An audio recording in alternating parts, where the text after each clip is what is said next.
दोनदा रंगेहात पकडली देवकाते अजूनही खुर्चीवर कायम। कलेक्टर साहेब काय जादू आहे?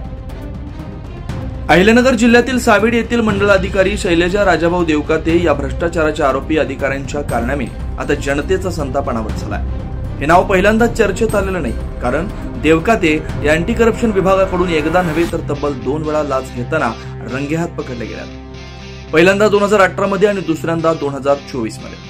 एवढं असूनही आश्चर्य म्हणजे त्यांच्यावर आजतागत कुठली ठोस कारवाई झालेली नाही, ना बदली ना चौकशी। उलट ते आजही ज्या ठिकाणी आणि ज्या पदावर रंगेहात पकडले गेला त्याच ठिकाणी निर्धास्तपणे बसून काम करतायत। ही बाब जनतेसाठी धक्कादायक आणि प्रशासनासाठी लाजीरवाणी आहे। प्रश्न असा उभा राहतो की दोनदा रंगेहात पकडलेले या भ्रष्टाचाराच्या आरोपी अधिकारी जर त्याच जागी त्याच पदावर आजही आरामात काम करतायत तर मग भ्रष्टाचार का गुन्हा राहिला की सरकारी हक्क झाला?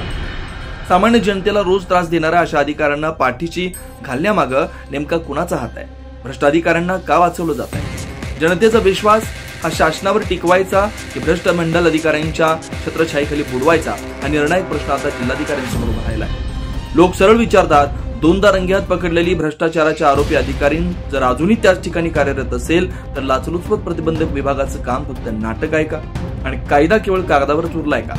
दरम्यान सामाजिक कार्यकर्ते शेख अल्ताफ नब्बू यांनी या संदर्भात जिल्हाधिकारी अहिल्यानगर यांच्याकडे औपचारिक तक्रार दाखल केली आहे। त्यांनी आपल्या अर्जात देवकाते यांना तात्काळ जिल्हा बदली करण्याची, स्वतंत्र चौकशी नेमण्याची आणि जनतेसमोर सत्य आणण्याची मागणी केली आहे। आता जनतेला अपेक्षा आहे की जिल्हाधिकारी तात्काळ कारवाई करतील, शैलजा देवकाते या भ्रष्टाचाराच्या आरोपी अधिकारी यांची जिल्हा बदली करून त्यांना सदर ठिकाणाहून दूर करतील आणि भविष्यातील चौकशी उच्चस्तरीय करून अशा भ्रष्ट अधिकाऱ्यांवर कठोर व दाखलास्पद कारवाई करतील, नाहीतर जनतेच्या शासनावरील विश्वास पूर्णपणे टळमळीत होईल।